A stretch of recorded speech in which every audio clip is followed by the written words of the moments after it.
भगवान शंकर पूर्वोत्तर दिशा में चिताभूमि वैद्यनाथ धाम के अंदर सदा ही पार्वती सहित विराजमान है और देवता और दानव जिनके चरण कमलों की आराधना करते हैं उन श्री वैद्यनाथ नाम से विख्यात शिव को मैं प्रणाम करती हूँ। हरे कृष्णा। श्रावण मास यानी भगवान शिव की आराधना का शुभ समय। चतुर्मास में आने वाला यह सर्वप्रथम मास मनुष्य की साधना और भक्ति के लिए अत्यंत आवश्यक है और इस पवित्र मास में हम श्रवण कर रहे हैं महादेव के मुख्य 12 ज्योतिर्लिंगों की कथा। और इसी कथा श्रृंखला में आज हम बात करेंगे बाबा वैद्यनाथ महादेव ज्योतिर्लिंग की। तो चलिए आरंभ करते हैं। यह ज्योतिर्लिंग झारखंड राज्य के देवघर जिले में स्थित है। वैद्यनाथ महादेव 12 ज्योतिर्लिंगों में से एक प्रमुख ज्योतिर्लिंग है जिसकी स्थापना त्रेता युग में हुई थी। भगवान श्री रामचंद्र के समय में भी यह शिवलिंग उपस्थित था और कई देवतागण इसकी पूजा आराधना करने आया करते थे। अत्यंत प्राचीन इस शिवलिंग की उत्पत्ति आखिर कैसे हुई, इस विषय में हमारे पुराणों में एक सुंदर कथा आती है जिसका संबंध लंकापति रावण के साथ है। तो चलिए सबसे पहले इस ज्योतिर्लिंग के प्रादुर्भाव की कथा सुनते हैं। अपनी शक्तियों के मद में चूर लंका नरेश रावण अत्यंत अभिमानी और दुष्ट बुद्धि का था। उसके पास ज्ञान और शक्ति तो थे लेकिन विनम्रता और सद्गुण नहीं थे। उसे अपने कुल पर इतना गर्व था कि उसे लगता था कि वह किसी भी देवी देवता को सरलता से प्रसन्न करके उनसे मनचाहा वरदान पा सकता है। उसकी माता भगवान शिव की अनन्य भक्त थी और प्रतिदिन उनकी सेवा पूजा किया करती थी। अपने ऐश्वर्य के गर्व में चूर रावण ने एक दिन यह सोचा कि क्यों न मैं अपनी माता को भगवान शिव का आत्मलिंग ही उपहार में दे दूं और फिर मेरे पास तो इतनी शक्ति है कि भगवान शिव को मैं बड़ी सरलता से प्रसन्न कर लूंगा। तो बस यही सोचकर वह पहुंच गया कैलाश की तलहटी में। वहीं पास में कमल पुष्पों से सजे हुए एक सुंदर सरोवर में उसने स्नान किया और एक नवीन ऊर्जा से युक्त होकर वह भगवान शिव की तपस्या करने लगा। अनेक महीनों तक उसने कठिन तपस्या की और भगवान शिव को पुकारता रहा। सर्दी में बर्फ के पानी में और गर्मी में अपने आसपास आग जलाकर वह दिन रात शिवजी की आराधना करता रहा। लेकिन इस बार महादेव उससे प्रसन्न नहीं हो रहे थे। अपनी बात मनवाने के लिए उस जिद्दी ने एक दुष्ट योजना बनाई।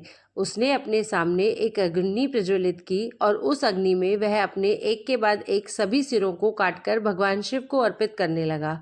वह अच्छे से जानता था कि इस प्रकार की तामसिक तपस्या से शिवजी को अवश्य दुख पहुंचेगा और वह शीघ्र ही उसके समक्ष प्रकट हो जाएंगे। और हुआ भी ऐसा ही। आखिर कब तक भोलेनाथ अपने भक्तों को इस प्रकार कष्ट में देख सकते थे। धीरे धीरे करके रावण ने अपने 9 सिरों को काटकर अग्नि में जला दिए। उसकी इस क्रूर तपस्या के कारण हिमालय के शिखर पर चारों ओर अग्नि प्रज्वलित हो गई थी। हिमस्खलन होने लगा था। स्वर्ग में देवता त्राही त्राही पुकारने लगे थे और अब जैसे ही उसने अपना 10वां सर काटने के लिए खड़क उठाई, उसी क्षण धरती कांपने लगी, डमरू की आवाजें बजने लगी, चारों ओर जलती हुई अग्नि शांत हो गई और अचानक मंद सुमन वायु बहने लगी। हिमस्खलन रुक गया और प्रकृति अत्यंत मनोहर रूप में आ गई। और यह देखकर रावण समझ गया कि आखिर उसकी तपस्या सफल हुई है और महादेव का आगमन हो चुका है। जैसे ही उसने अपनी आंखें खोली, उसने भगवान शिव को अपने समक्ष खड़ा पाया। उसे देखकर शिवजी ने कहा, हे रावण, मैं तुम्हारी तपस्या से प्रसन्न हूँ। मांगो, क्या वरदान चाहिए तुम्हें। तो इसके उत्तर में रावण ने कहा, हे प्रभु, मुझे अपनी माता के लिए आपका आत्मलिंग चाहिए। मैंने इसी वरदान को प्राप्त करने के लिए इतनी कठिन तपस्या की थी। कृपया मुझे अपना आत्मलिंग प्रदान करें। रावण की बात शिवजी को अच्छी नहीं लगी, लेकिन क्या करे, उन्होंने उसे वचन दिया था कि वह उसे वरदान देंगे, इसलिए अनिच्छा से ही सही लेकिन शिवजी ने रावण को अपना आत्मलिंग प्रदान किया।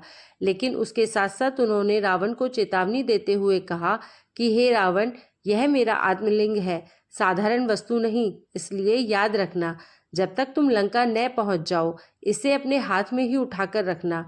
अगर बीच मार्ग में तुमने इसे कहीं रख दिया तो यह आत्मलिंग उसी स्थान पर स्थापित हो जाएगा। शिवजी की बात को रावण ने ध्यान से सुना और अपने मन में यह निश्चय किया कि वह इसे किसी भी स्थिति में नीचे नहीं रखेगा। लेकिन शायद वह नहीं जानता था कि देव की इच्छा कुछ और ही थी। जब देवताओं को इस बात का पता चला कि रावण को भगवान शिव का आत्मलिंग प्राप्त हुआ है और अब वह उसे लेकर लंका जा रहा है, तो वे सब अत्यंत चिंतित हो गए। उन्होंने सोचा कि अगर रावण इस शिवलिंग को लंका में स्थापित कर देगा तो इससे तो उसकी शक्तियां और अभिमान और अधिक बढ़ जाएगा, इसलिए यह आत्मलिंग किसी भी हालत में लंका नहीं पहुंचना चाहिए। तो अब क्या किया जाए? कुछ समय सोच विचार करके सभी देवतागण पहुंच गए गणेश जी के पास, क्योंकि वह जानते थे कि बुद्धि का प्रयोग करके समस्याओं का समाधान निकालना गणेश जी को अच्छे से आता था। आखिर देवताओं की सहायता करने के लिए गणेश जी ने एक अच्छी सी योजना बनाई और वे एक चरवाहे बालक का वेश बनाकर उस स्थान पर आ गए जहां रावण था। अब देखिए, प्रतिदिन रावण संध्या वंदन प्रार्थना करता था। आज तक ऐसा एक भी दिन नहीं गया था जब उसने संध्या पूजन ना किया हो। आज भी जब वह शिवजी के आत्मलिंग को लेकर लंका जा रहा था, उस समय संध्या होने लगी थी और उसने सोचा कि आखिर आज उसके हाथों में शिवलिंग है तो वह कैसे संध्या वंदन कर पाएगा। जब वह इस प्रकार विचार कर ही रहा था कि तभी चरवाहे बालक के रूप में आए हुए गणेश जी उसे दिखे और अब रावण को पता था कि उसे क्या करना है। वह पहुंच गए उस बालक के पास और उसने बड़े अधिकार पूर्वक उस बालक से कहा कि हे बालक, मैं लंकापति दशानन रावण हूँ और मेरे हाथ में जो तुम देख रहे हो वह स्वयं महादेव का आत्मलिंग है। मैं इस समय संध्या वंदन करने के लिए जा रहा हूँ और जब तक मैं ना आऊं तब तक तुम शिवलिंग को अपने हाथ में पकड़ कर रखना। वापस आकर मुझे दे देना। गलती से भी इसे नीचे मत रखना। रावण की बात सुनकर उस बालक ने तुरंत जवाब देते हुए कहा, नहीं नहीं, मैं इसे ज्यादा देर तक नहीं उठा सकता। अगर तुमने आने में थोड़ी सी भी देर लगा दी तो मैं इसे नीचे रखकर चला जाऊंगा। हाँ, मेरे पास समय नहीं है। तो रावण ने कहा, अरे मूर्ख बालक, मैं शीघ्र ही आ जाऊंगा, बस तुम इसे पकड़कर यहीं खड़े रहो। इतना कहकर रावण जल्दी जल्दी अपना संध्या वंदन करने चला गया। गणेश जी को तो यही अवसर चाहिए था। आखिर उनकी योजना में मूर्ख रावण फंस जो गया था।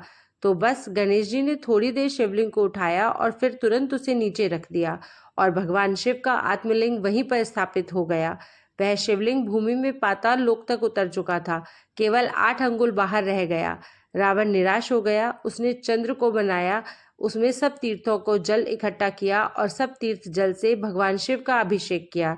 तदनंतर आकाशवाणी के द्वारा आश्वासन पाकर वह लंका चला गया।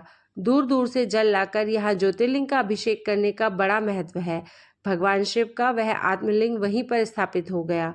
जब रावण ने अपने सभी 9 सिरों को काट दिया था, तब भगवान शिव ने आकर एक वैद्य की भांति उसके वह सभी सिर उसे वापस लौटाकर जोड़ दिए थे और इसलिए इस शिवलिंग का नाम वैद्यनाथ ज्योतिर्लिंग पड़ा, जिसे आज हम बाबा वैद्यनाथ के नाम से भी जानते हैं। अब देखिए, वर्तमान समय में हमारे शास्त्रों को कई तरह से तोड़ा और मरोड़ा गया है। इस वैद्यनाथ ज्योतिर्लिंग की कथा के विषय में शायद आपने एक ऐसी भी कथा सुनी होगी कि जब रावण शिवलिंग लेकर जा रहा था तो उसे लघु शंका करने के लिए जाना पड़ा, लेकिन यह सत्य नहीं है। वैद्यनाथ ज्योतिर्लिंग के शिखर का आकार सफेद कमल की पंखुड़ियों जैसा बना हुआ है और उसके शीर्ष पर 5 शूल वाला त्रिशूल स्थापित है। इस सुंदर शिखर की ऊंचाई 72 फीट ऊंची है और इस मंदिर में प्रत्येक वर्ष शिवरात्रि और श्रावण मास में भगवान वैद्यनाथ की विशेष पूजा अर्चना की जाती है। श्रावण मास के मेले में यहाँ लाखों भक्त एकत्रित होते हैं और गंगा नदी के पवित्र जल से शिवलिंग का अभिषेक किया जाता है। वैद्यनाथ का यह मंदिर 51 शक्तिपीठों में से एक माना जाता है, जहाँ देवी सती का हृदय गिरा था। इस मंदिर के मुख्य प्रांगण में वैद्यनाथ महादेव के उपरांत अलग अलग देवी देवताओं के 22 और छोटे बड़े मंदिर भी हैं। इस ज्योतिर्लिंग को कामना लिंग के नाम से भी जाना जाता है, क्योंकि वह अपने दर्शन करने वाले आए भक्तों की सभी मनोकामनाएं पूर्ण करते हैं और ऐसा माना जाता है कि भगवान वैद्यनाथ के मंदिर में जो पूजा करता है उसे कभी भी कुष्ठ रोग नहीं होता है या वह कुष्ठ रोग से मुक्ति पा जाता है। इस ज्योतिर्लिंग की स्तुति इस प्रकार है। अर्पिते दशमेव मौलो पुलस्त्याय वरप्रदम शमशाने प्रकटीभूतम भूतिभूषम भुजंगिनम वैद्यनाथम महादेव वामदेव विपदरम चंद्रमौलेश्वरम वंदे शरण्यम सर्वदेही नामम। जब अपना 10वां मस्तक रावण ने धर दिया, तब उसको वरदान देने वाले, शमशान में प्रकट होने वाले, भस्म से सुशोभित, नागों को धारण करने वाले भगवान वैद्यनाथ को, विपत्तियों को हरने वाले, सर्वदेहधारियों को शरण में लेने वाले भगवान चंद्रमौलेश्वर को मैं वंदन करता हूँ। तो यह थी वैद्यनाथ ज्योतिर्लिंग की पौराणिक कथा। क्या आप कभी वैद्यनाथ महादेव के दर्शन करने गए हैं? यह हमें नीचे कमेंट बॉक्स में लिखकर ज़रूर बताइएगा। इस श्रावण मास में अगर आप भगवान शिव की ऐसी ही प्रमाणभूत कथाएं सुनना चाहते हैं तो आपके अपने इस चैनल को सब्सक्राइब कर लीजिए और कमेंट बॉक्स में हर हर महादेव ज़रूर लिखिए। ओम नमः शिवाय।